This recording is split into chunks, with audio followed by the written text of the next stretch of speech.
guys, it's Arielle. Welcome back to my YouTube channel. I hope you guys are all doing well. As I'm filming this, I realized that I sound a little bit off, and that's because this is the first time I'm talking all day. It's like 8 a.m. here, so bear with me. I'm sorry for putting out another sort of slow-paced video this week.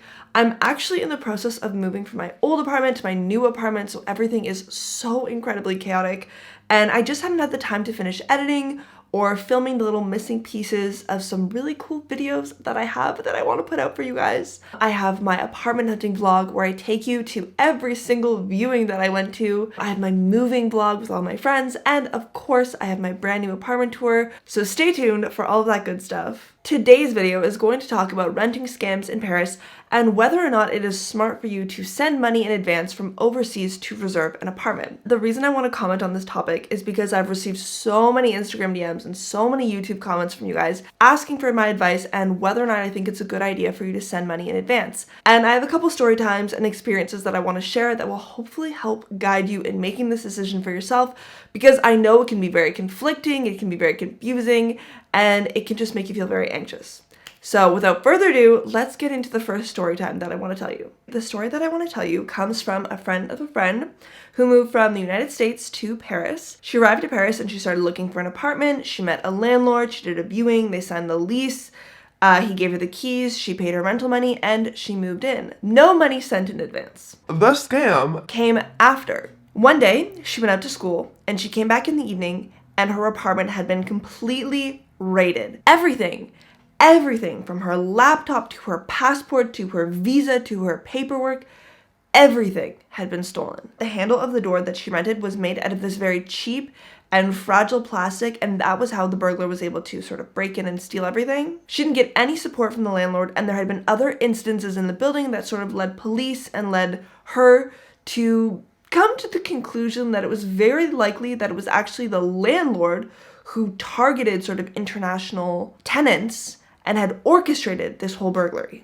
The point of this story is that you can get scammed whether or not you send money in advance. Scams are very common in Paris, and especially towards international people, because scammers play on the fact that you are destabilized. You know, you're moving to a country, you're probably kind of rushed to find an apartment, you feel stressed, you might not speak the language, you don't really have an idea of how all the processes go, you don't have an idea of the laws or the regulations, you don't have your friends, your family, a support system here for you. International people really are like an ideal target for scammers in Paris. So all of that being said, whether or not you send money from overseas to reserve your apartment in advance, you need to be careful no matter what when you're renting in Paris. Now, the second story I want to tell you is a little bit less dramatic, but it is about the time that I actually sent money in advance from Canada to France in order to reserve my apartment in Aix-en-Provence when I was a student there. Now, the reason I chose to take this risk is that prior to moving to Aix-en-Provence, I had been an international student in Grenoble.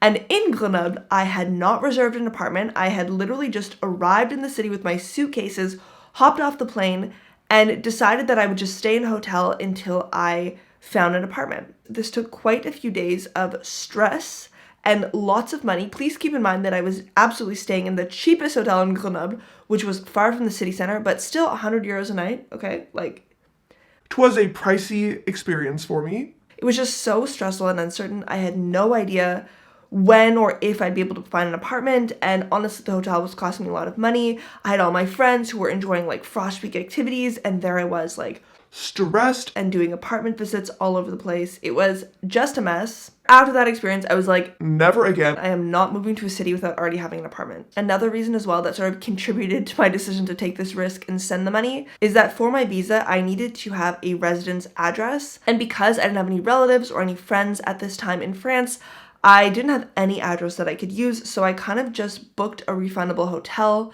and I put that address on my visa application, but I was really nervous that that wouldn't go through. So ultimately I was like, it's better to rent an apartment, to have a lease and be able to show that to the visa officer just to make sure that I will get my visa. Anyways, who is this person that I sent all my money to? When I was looking for an apartment in X, I was mostly looking on Facebook groups to find other roommates, and I found this girl who had found a beautiful apartment and was like, I need 2 other roommates. Does anyone want to move in with me? And I was like, heck yeah. I really loved the apartment that she found, and I also really wanted to have roommates. So I was like, this is perfect. We also ended up finding the third roommate on Facebook, and so we just became this like group of 3 girls who had never met, but we're gonna move in together, and we're really excited. Once we had our little trio, we were texting and we were video calling like all of the time to figure out the arrangements and figure out everything that needed to be done before we moved in. Eventually, it came time for us to reserve the apartment by sending our money in and signing the lease. The first thing I had to figure out from Canada was who was going to be my guarantor and how I had to pay them. The agency that we were renting with would absolutely not accept international parents as guarantors on the lease, so I was kind of stuck. And so the girl that I met on Facebook, her dad, offered to be my guarantor, but with the condition that I would send him 800 euros as sort of my guarantee to him that if I ruined the apartment, he would have some sort of fund to cover that if I ruined the apartment. So that was the first time I sent my money overseas to a person that I had never met in person and just like hoped he wouldn't screw me over. Then I had to send, I think, about 1,200 euros to the agency to cover my agency fees as well as the first month of rent. And I did this all from Canada without knowing any of these people in real life and without signing any type of paperwork. The reason I felt confident and secure in doing this is because, first and foremost, I had talked to these girls on message and via video for like ever, for months. Okay, we spent so much time talking to each other. That allowed us to build a connection and a trust between one another. I had also met and spoken to the girl from Facebook's dad who I sent my deposit to. I met him via video and we talked about the process and we talked about how everything would go and how I felt like nervous to do it, and we just had like a nice honest conversation, and that reinforced the trust I had in this girl from Facebook and her dad. Also, as like an additional protective measure, I asked this girl's dad to send me a copy of his ID. And that way in my mind, I was like, okay, if he scams me of these 800 euros, at least I have a piece of ID that I can go to the police with. The third reason I felt confident is that this property was also rented out by an agency, which means that I could Google them, I could read the reviews on them, I could check their banking details, and I could also look up their numéro de siret. This numéro de siret is a number that all companies have, and it allows for the geographic identification of a business or company. In simpler words, you can take this number and check it on a government website to make sure that this company actually does exist and that it's not a fake company. And the final reason I felt confident enough to send my money overseas is that all of this honestly took so much time to orchestrate. I really feel like most scammers would not spend months and hours of video calls just to scam you up a couple thousand euros. I feel like most scammers just wouldn't waste that much time because the return on investment is just low for them. Did I feel 100% confident? No. I mean, who would? You're sending money to people you've never met in real life overseas. So yeah, there was a little part of me that was anxious and was kind of worried, but I had a good enough feeling about the whole situation. At the end of the day, I decided that having an apartment when I landed and having an address that I could put on my visa was worth the risk of losing a couple thousand euros. So that being said, is it possible for you to send money in advance to reserve an apartment without being scammed?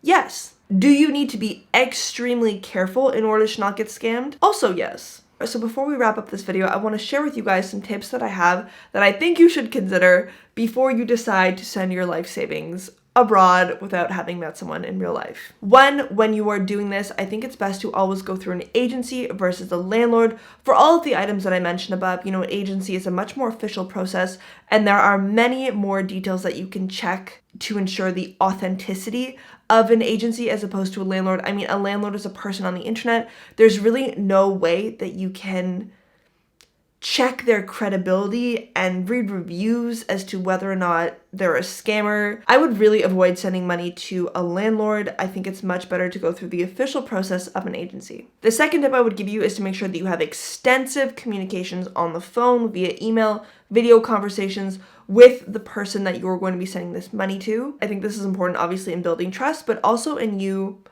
sensing the vibe. That's kind of a lame word to use, but in these conversations that you'll have, you will likely be able to establish an impression as to whether or not this person is genuine and honest and their business is authentic. The third tip I have for you guys is to read the lease before you sign or send any money. Normally in a non-scammy situation, the agency or the landlord will send you the lease and they will send you your bill and you'll be expected to read the lease, sign the lease, and send the money in advance. Then the agency or the landlord will sign themselves and they'll send you a copy with both signatures. That's normally how things will work. If people are asking you for money before you even see a lease, no.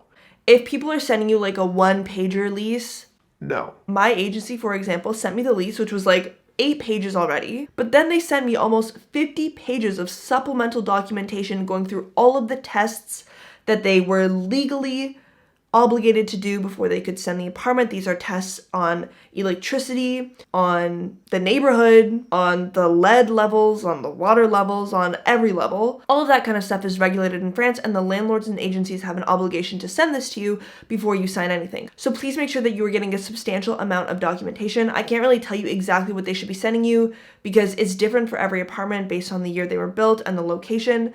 But yeah, no one should be sending you a 1-page lease. Like, that doesn't happen in France. That is not in any way credible. Another thing too is that on all of the test results that they sent me for my apartment, there was the agency name, there was the address of my apartment, and there was a name and signature from an actual company that I was able to Google and authentify on my own. So to me, this sort of just like added on a layer of confidence. I was like, okay, like third-party companies are doing work and doing testing and signing, and like, to me, that just authentified the apartment even more. And the final tip I have for you guys is to go with your gut. If something is too good to be true, it is.